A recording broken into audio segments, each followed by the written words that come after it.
Hello and welcome to the in-depth series of Drishya IAS. Recently, the Ministry of Home Affairs has cancelled the license of Rajiv Gandhi Trust and one other for the violation of the provisions under FCRA, Foreign Contribution Regulation Act. So what is FCRA? What are the highlights of the amendment of 2020? There are certain other rules that were introduced in this year itself. Apart from that, what does the Act prohibit? How can the government cancel the license of an individual or an NGO under the Act? Many other things will be discussed comprehensively from the perspective of GS Mains paper, second, third, and of course, from the perspective of prelims. Factual information is very important. Let us move ahead and first of all look at the points that we are going to go through step by step. These are the many points that we will cover in this segment, and we will start from FCRA. Now, FCRA, that is Foreign Contribution Regulation Act. It is basically a law to regulate the foreign contribution that is received by an independent individual or an independent institution. So it can range from an individual to an NGO. It regulates foreign donation, and in such a manner, it wants to regulate the foreign contribution so that the individual as well as the association, they function in a manner which is consistent with the values of sovereign democratic republic. That means for whatever reason they are getting the contributions from foreign, it should not be used against the country. This basically wants to regulate foreign funding, and individuals are permitted to accept foreign contribution without the permission of the Ministry of Home Affairs, but the foreign contribution should be less than rupees 25,000. If it is more than that, then of course, according to this act, MHA should be involved. It is implemented by the Ministry of Home Affairs, remember that. It came into being during the times of emergency when there was a clamor around foreign players being involved in Indian politics to subvert it. And it was not something new. The clamor for it grew back in 1969 in the parliament that foreign players are at work to distort the polity of India. Moving ahead, if we discuss the next topic, that is the amendments. The major amendment came at the time of UPA government in 2010. They made certain amendments to consolidate the law, to give it more teeth on the utilization of foreign funds. That means whoever the individual or whatever the association is, if it is receiving the foreign contribution for a specific purpose, then it should be used for that specific purpose only and not be diverted to any other purpose rather than the main purpose. To prohibit their use for any activity that is detrimental to national interest as well.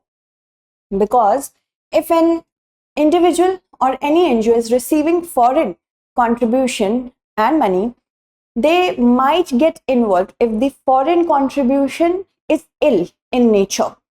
Then the NGO or the individual might get involved in doing certain activities and getting involved in certain activities that are not in harmony with the democracy that is India. So for that only, national interest only. Then in 2020, another major amendment came because of the current government to have a tighter control and scrutiny over the receipt and utilization, both receipt from where you are receiving and for what you are using, okay, by NGOs. Moving ahead, now certain other highlights of the 2020 amendment goes like, it bars public servant from receiving any foreign contribution. Then there could be a clash of interest because the public servant has to, if they do not do so, the demand and command of the elected, if they do not do so because of the contribution they receive, then of course it will go against the national interest. It prohibits the transfer of foreign contribution to any other person. Okay. Aadhaar number is mandatory as an identification document for the officials, directors and key functionaries of the NGOs. Moving ahead, let's talk about other important things about the 2020 amendment as in requirements. the funding that is received as foreign contribution should be received only in an account which is designated as an FCRA account according to the State Bank of India, New Delhi. And no funds other than the foreign contribution should be deposited in that account. Apart from that, it allowed the government to restrict the usage of unutilized foreign contribution. If any NGO is receiving the foreign contribution and is not utilizing it, then if the government deems it important for the stopping of those unutilized funds for appropriate reason, it could be done. So because many NGOs are there which are not using it for, and they are still remaining unutilized. NGOs administrative usage has been restricted to 20% of the contribution that they are receiving. Earlier it was 50%, but now it is 20%. Now this was, you can say, there was a debate among this as well, because many people already are not, not thinking that it is an economically viable option to work in an NGO, right? But if they are getting paid well enough so that they can give their time to the NGO, why reduce their administrative charges? If salaries are not paid, if proper functioning of the NGO cannot take place because of the restriction of funds, it will be defeating the purpose of the NGO. This was debated. Apart from that, let's also see that how to get a registration, how to become eligible for FCRA for both individuals and NGOs.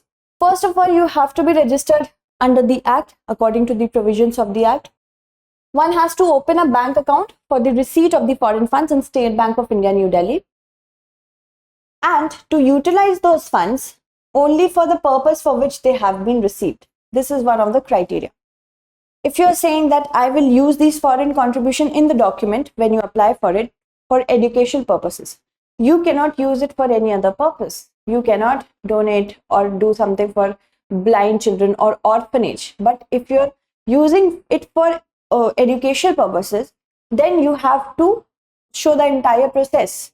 So that is also very important. Apart from that, they are required to file annual returns as well. What is your returns? What are your returns? That also has to be done. They must not transfer the fund to any other NGO. This is also important. Moving ahead. Now, registration has to be done only online, in the prescribed format. Required documentation should be there. Individuals or associations can do that, but they have to mention definite cultural, economic, educational, religious and social programs for what they are undertaking the foreign contribution spending. Ministry of Home Affairs makes inquiries for those applications through the Intelligence Bureau that into the antecedents of the applicant. What is the history with respect to the application? And if they are satisfied, then they will process it, the MHA. Okay. They have to approve or reject the application within 90 days. If they are unable to do so, then they have to, the Ministry of Home Affairs, it has to intimate it to the NGO or the individual and tell them what is the reason they were not processing or they haven't processed that in the stipulated time. Okay. FCRA registration is valid for 5 years and NGOs are expected to apply for renewal in the period of 6 months from the date of expiry. Okay. If you do not do that, the license will lapse. In case of failure to apply for the renewal, the registration is deemed to have expired, and because of that, you cannot any longer undertake your NGO activities and cannot get foreign contribution. So that is why. Moving ahead, there are exceptions, certain exceptions or exemptions you can say. Applicants should not be fictitious or benami. Okay. First, that NGOs should not be benami, that should not be fictitious. It should not have been prosecuted, individual or any NGO, or convicted for indulging into activities which is actually conversion through inducement or force. Inducement like cash inducement or any other social you can say economic inducement is the major one. Either directly or indirectly from one religious faith to another. This is with respect to religion. Another one is they should not also have been prosecuted or convicted for creating communal disharmony attention, should not have been found guilty of diversion or misutilization of funds, should not be engaged or likely to be engaged in the propagation of sedition, Article 124A. Now, other things that the Act prohibits: candidates for election cannot receive FCRA, journalists on newspaper and media broadcast company cannot do that, judges and government servants, members of legislatures, and political party or their office bearers and organizations of a political nature, similarly for that. Moving ahead, there are certain new rules which were notified earlier this year through 2 Gazette notification, and the Gazette notifications increase the number of compoundable offences under the Act from 7, earlier it was 7, now they are 12. Exemption from intimation to the government for receiving contribution less than rupees 10 lakh is there, and that too from relatives abroad. If any individual is receiving FCRA below rupees 10 lakh, then you might not inform the government, that's okay. But of course, there are some things that we have to keep in mind. Is earlier it was 1 lakh, now in this year itself, it has become 10 lakh. There is increase in the time limit for intimation for opening bank accounts, according to the new rules. Political party, legislature members, election candidates, judges, government servants, journalists, and media houses, among others, these are all banned from receiving FCRA, but they will no longer be prosecuted if they receive foreign contribution from relatives abroad, okay, and fail to intimate the government within 90 days. Okay, so when you do that, you have to inform the government within 90 days, but you have also to pay 5% of the FCRA received to the government. Okay, moving ahead, let's talk about the recent issues with respect to this particular act. Now, Union Home Ministry has suspended license of some NGOs because they used foreign contribution for religious conversion. The FCRA registration of close to 5,900 NGOs lapsed on December 31 last year, including Oxfam India Trust. Apart from that, until 2011, there were more than 40,000 NGOs working by being registered under FCRA. Now there are only 16,000. Then the Supreme Court upheld the constitutional validity of Foreign Contribution Amendment Act of 2020, but the PM CARES Fund received an exemption in which foreigners could also donate towards helping the PM CARES. So this is what the issues were. Let us look at this question. For prelims, consider the following statements and select the incorrect option. FCRA registrations are granted to individuals or associations that have definite cultural, economic, educational, religious, and social programs. Once granted, it is valid for 5 years, the registration. Interest earned from foreign contribution is not considered a foreign contribution. Donations given by NRIs cannot be treated as foreign contribution. You have to select the incorrect one. That's it for today. Thank you so much for watching and stay updated.